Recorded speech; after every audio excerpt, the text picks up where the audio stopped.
বন্ধু তাড়াতাড়ি আমার একটা কাজ কর, আমার যাওয়া লাগবে, একটা দাওয়াত আছে, আমার একটা শার্ট দে। শার্ট এখানে ঢুকতে দেও না বন্ধু আমি ঢুকে দেখছি, আমার পছন্দ হয় না। তো আমার কাছে ক্লাসিক কিছু জিনিস আছে, ঠিক আছে? ওর মধ্যে যে শার্টটা দেবো তুই পরে কত সাইজ ষোলো না, হ্যাঁ যেটা দিমু ওইটাই লই যাইস, ওটা গায়ে দিলে তোর সালমান খানের নাম দেয়। দে দে দে দে। এই মালটা নে, ঠিক আছে?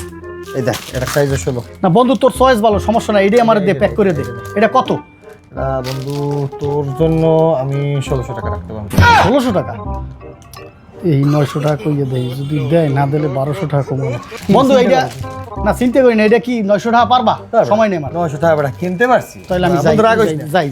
আর আর দাঁড়া, আরে কি কর আইসো বেটা, এখন আমার যদি কেনা দামে লস, এখন তুই তো আমার অনেক উপকার করছিস জীবনে বন্ধু। ঠিক আছে লই যা, দে 900 টাকা দে। তাড়াতাড়ি দে ভাই, সময় নাই। 100 টাকা দে।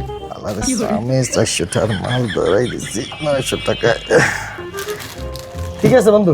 আচ্ছা বন্ধু, আল্লাহ হাফেজ। হালায় 900 টাকায় মালটা দিয়ে দিলে এত তাড়াতাড়ি, বুঝলাম না। আমার তো সন্দেহ হইতেছে, এই 600 টাকা কিল্লিগা কইলাম না। হালার কিচ্ছু ভাল লাগে না, 600 টাকা কিল্লিগা কইলাম না আমি। ওমা, একটু ঘুমাইতে পারতেছি না আমি। কিল্লিগা আমি 600 টাকা কইলাম না। আমি এই 300 টাকা ঠকলাম, ও 900 টাকা রাখলো আমার দায়িত্ব। আমি 600 কইলে তো আমার মনে হয় 600তেও দিয়ে দিত। আমি এইরকম ঠকলাম, আমি আর জীবনে পরিচিত দোকানে যাবো না।